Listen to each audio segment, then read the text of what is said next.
Today's topic is all about following your intuition plus building a portfolio life that and finding your magic in your work. Most people live their lives on autopilot, following that safe path instead of that true one. But what if I could tell you that this highest success rate comes from trusting your intuition, diversifying your life like a portfolio, and following opportunities that feel unexpected but deep aligned? Today, we're going to dive into exactly what that's someone who has mastered it. Her name is Gale Wilkinson. She is here today, and I am so excited to have her here.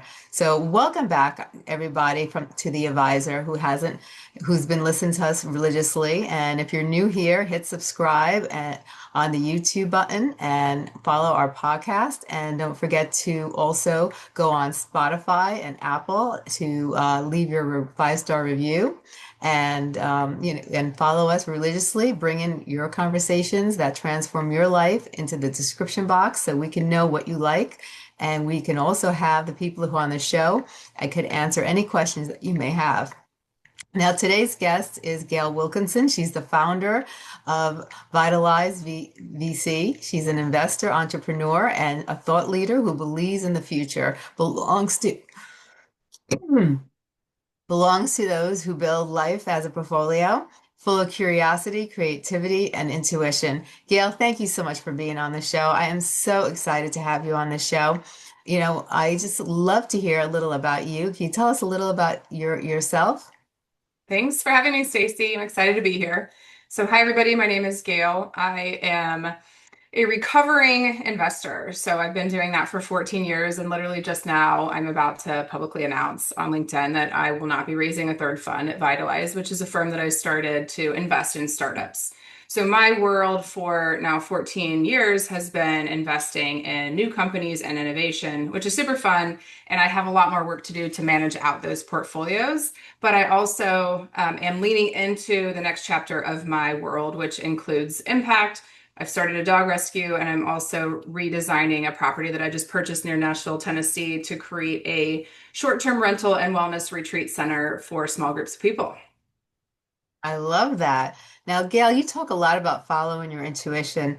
When making big career and life decisions, what does intuition really look like for you? And how do you know when it's leading instead of fear? I think for me, intuition shows up in my gut.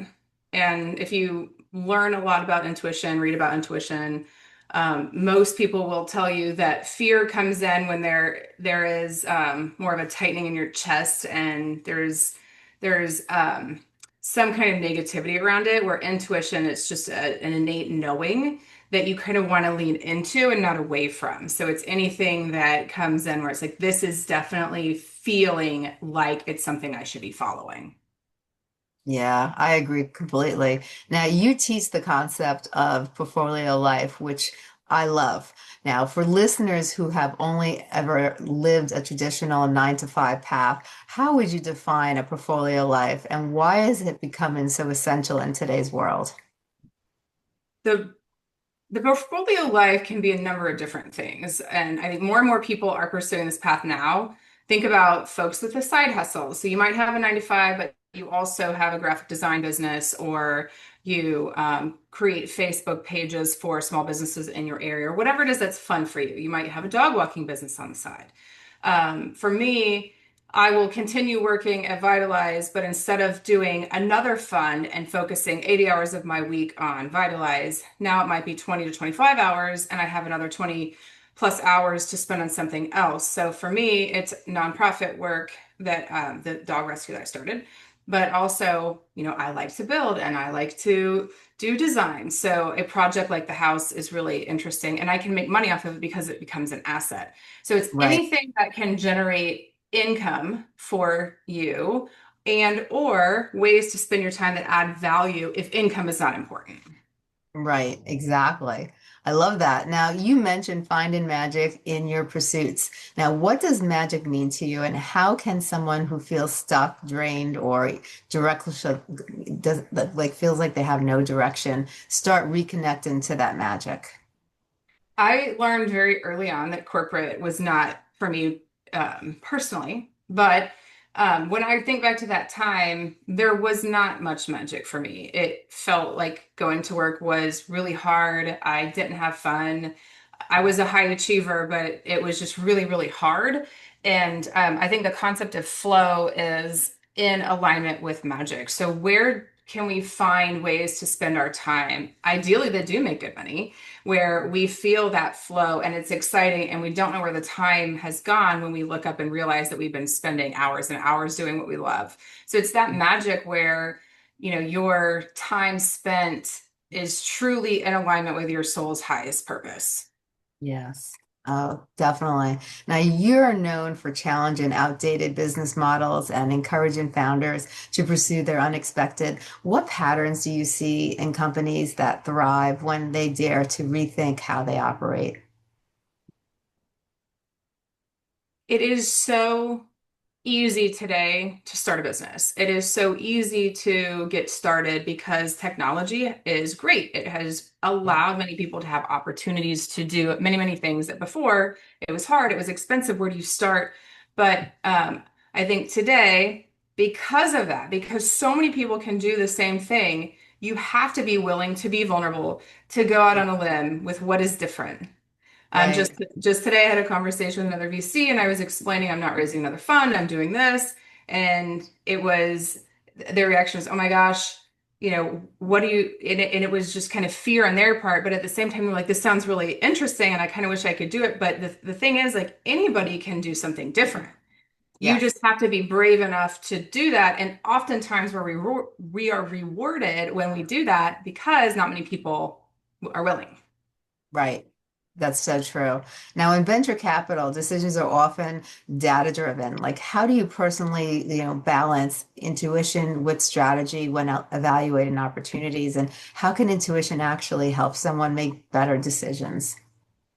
At the early stage where I invest, so companies have a couple $100,000 of annual revenue up to maybe $1 million maximum. So it's still Yeah. so early that, yes, I have some data points. However, it is a lot of intuition around, is this founder somebody that I trust and want to work with? And have they proven that they can go out and find information and execute and do the things that are going to be required for them to build a successful business? And a lot of Yeah. that it is, at the end of the day, intuition, supplemented by some data points like what does the product look like that's already built, and what kind of revenue traction do they have, and what do their references say when I go to collect external data points about them. So it's a little bit of both at the early stage. Right. Now, many people are overwhelmed right now, especially like high performers. How do you help entrepreneurs distinguish between burnout and misalignment? And what steps can help someone, course correct? Yeah, burnout is a very big problem right now. Just Oh, think about yeah. all the content that's out there, and high achievers are often going to feel like I should be doing everything. Yeah. Um, so what I tell my founders is to really focus, simplify, say no, and don't feel bad about all of the shiny objects. And this goes back to intuition. I'm Yeah. contacted all the time by founders saying, can you help me with this? And at the end of the day, when I do take those calls, I'm asking questions, and the founders already know the answers 99.9% of the time. Yeah. I might suggest a couple things that add to what they want to do, but it's always within you. You Yeah. just have to kind of quiet down and listen and not be weirded out that there's all these things going on. So this is really a time where the most successful people will slow down, they will focus, they will simplify, and they will listen to their internal guidance. Yeah. I like that answer. That is so true. If you slow down and listen to your internal guidance really never steers you wrong. It's when we go off and we self-doubt and then we kind of switch off is when we end up having problems. It's very true. Now, listeners love practical takeaways. Like what mindset shifts or daily habits have someone built, the courage to take bolder steps in their career or start something new? Honestly, the biggest shift for me over time has been not feeling bad about not doing everything. For Right. example, I do have 10 or so people contact me a day asking for help. And I would love to help everyone, but I realize that I can't. So how can I be creative? I now work with a company called Intro, and you can book 15 or 30 minutes of my time with Intro. I don't actually keep the money that you pay. I donate it to my dog rescue. And people love it. It's a win-win because I do want to give back and I want to make myself available, but I can't do it for everybody. So if you're willing to donate to this cause, that's a way to creatively rethink what you feel like you should be doing. So Right. anything within your daily world where you can get rid of things, delegate them, simplify them, just don't let your own process of how you manage yourself and your time get to a point where it's so complex and crazed that you can't get anything done. I think that's the biggest thing that we all have to remember. And it's getting worse with all of this AI stuff. I mean, things Yeah. are everywhere. Yeah. That's so true. Now, you talk about pursuing the unexpected, the opportunities that don't fit the blueprint right now and they don't feel right. How do you identify an unexpected opportunity that's worth taking it seriously? At the end of the day, I think this goes back to the intuition and figuring out what is it that's important to you. Anytime Yeah. I talk to a founder, it's that what is your goal in 10 years personally? What Yeah. is your goal with the business? How much money do you want to make? What do you want your lifestyle to be like? How many hours do you want to work? How much control do you want to have? Like these are things that you can think about if your context is starting a business. But just in general, what do you want to spend your time doing? I think this is an exercise that I've done in the past 5 years. I really Yeah. love dogs. What can I do where I spend more time with dogs and I make an impact, which has led to things like me writing a book on pet loss grief and me starting a dog rescue and me doing animal communication work. And there are things like that that, it's just easy for us to figure out, okay, if I had to pick three or four things that I want to focus on, these are it. And then how do you make that happen today? Another Mm. really good question you can ask yourself is if you are retiring tomorrow and you're looking back at your career, what have you done that you're most proud of? And now that you're retiring, how do you spend your time? And the answers to those two questions are going to help you to focus on what you should spend your career doing and what you should like be working towards just life in general. Yeah. That's so true. Now, for anyone listening who feels pressure from their family or society or their industry, how can they begin creating a life that feels authentically theirs instead of a life that they should live? I tell people to start small. And I'm very fortunate that I've been thinking about this from the beginning, in terms of how do I save enough money to be able to do these things. Yeah, Um, And that's one thing. Start today. How can you start to put money aside for these things? But even right, if you have a job where your income is required to pay for your expenses and your family's expenses, totally fine. right. What can you do as a side business or a side volunteer thing or a side nonprofit? Like it can be anything that you want to either join or start or, do something to make money that is going to feed what is interesting to you. And what I have found is that as we put energy towards those things, they tend to take off. And who knows what's going to happen? Maybe you Yeah, start that side hustle and then you actually are laid off from your job. Well, good thing you've got it because the universe is telling you it's time to go all in. yeah. Oh, 100%. Now, was there a time in your life where you just like woke up and you're like, it's time for a change? Because you went from one extreme to the next, you just, you changed careers. You felt like, okay, now, like you mentioned, you're going to mention it on LinkedIn. This is your last project. Like, what brought you to that point where you're like, you know what, this isn't right for me anymore. I need to make a serious change in my life. If I look back, it was happening for many years where things would really eat at me, problems with different people that I had to work with. And, I just thought, keep going. I have to raise a bigger fund. I have to do these bigger things, and then I'll finally be successful. And honestly, I was very lucky in January of 24. I had a very weird scenario happen with one of the founders that I invested in. And Mhm. it was one of those things where I could be very mad about what happened personally Right. to me because things were said about me that were just not true. Yeah. And at the end of the day, I'm like, you know what? I actually do not care. I know I'm really good at this. I know that this is all about that person and they're Yeah. upset with whatever in their world and they're taking it out on me for whatever reason. And I don't want to deal with that anymore. So I made the Yeah. decision around that time that my life would be better served if I can work with people and do things that make me happy and let me to add value in new ways. And so I've just been working for the last almost 2 years now, getting to this point because it does take time to make a major shift. It's going to feel like other people that hear about this, they're like, oh, Yeah. wow, this is crazy. But for me, it's been almost 2 years in the making. Yeah. Wow. Now, what provoked you to want to write a book? Like what made you, usually it's something that, kind of gives us the inspiration, the motivation to, want to write a book. Most people, just don't do it. There's something inside them that they want to either share a message or they want to really, help people change their lives in some in way or fashion. What, made you want to write a book? And can you tell us a little about it? Yeah. I thought my first book would be about venture capital, which would have been really boring. So this is much better. This is a book on pet loss grief. So this is a picture of my dog who died in May of 2024.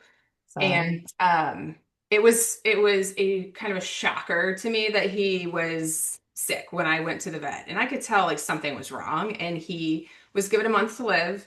So being Oh, the data person, the researcher, I immediately started to research what am I supposed to do right now? And um, I went through the process.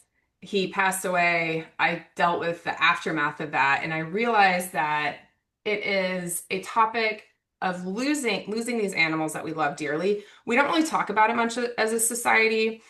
We expect that people are going to move on quickly. They're going to get their next pet. They're going to go back to work and everything will be fine.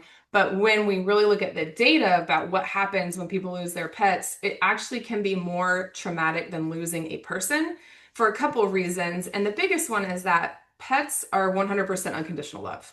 So yeah, they are never mean to us. We never have a problem with them like we do with family members or friends. And they're there every single day. We take care of them. They're like our children. Um, and so I felt compelled to write this book. And so for those of you that look me up, I do also have some. I'm an animal communicator. And I do that a little bit, which means that I can telepathically communicate with animals. So I also am telling, this is really Samson's story. I actually did not write this book. This is all nuts. And if you want to hear about how crazy I am, you can read the book and then it's all in there. I've decided to kind of just be extremely open in what mhm, happened to me when I lost Samson and what happened afterwards so that people can recognize that like I really do believe there's more going on in the universe than just right, you die and that's it. And I think it does provide hope. So the tagline is a tale of pet loss, grief, love, hope, and magic. So I really do wish for people who read this that there's some hope that they get that, their loved one is still around even though their dog or cat has passed. right. Oh, I definitely believe that. I think there's more than, when we cross over, there is more. I feel like for me, it's like we're in boot camp right now and, and we're learning, going through experiences, gaining resilience, gaining knowledge, for some gaining, a deeper sense of faith, whatever the case may be. But, I feel like everything that we take in is getting us ready for the afterlife, wherever we go afterwards. And I think it's too big for humans to understand, but we will find out one day. And I definitely think there's more on the other side for sure. Oh, yeah. Yes. So for anybody that's going through pet loss grief, I'm actually offering the book for free. So I don't have time to actually market it. So I'm putting it on my website right now and it'll be downloadable. Just give your email address. So check it out if you are about to go through it. And I tell people if you have an older dog, there's anticipatory grief or an older cat. Read it a few years before you think you're going to pass away And then I hope it'll make you feel better about what's coming. Don't even think about it. You really want to be present in those last few years of their life instead of constantly worrying that this is coming. Yeah. Um, and then once you have to go through it, you can kind of revisit some of the, like, there's a checklist to know, like, when do I call the euthanasia doctor? So Yeah. there's a lot of data points too to help people from a practical perspective. I love that. I love that you wrote that book.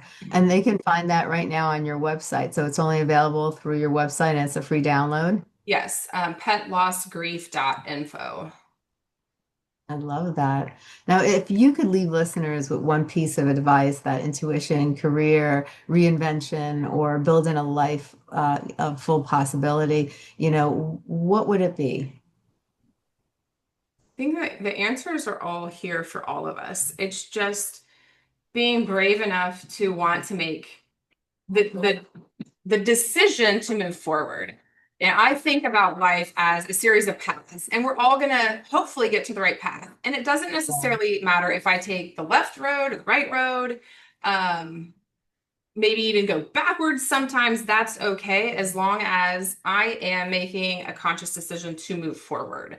And Yeah. to not worry about other people. Like, this is an internal journey for all of us. So Yeah. to the extent we can stop comparing ourselves to others and worrying about what others think about our journey, I think our journey just gets a lot better. Yeah. Yeah.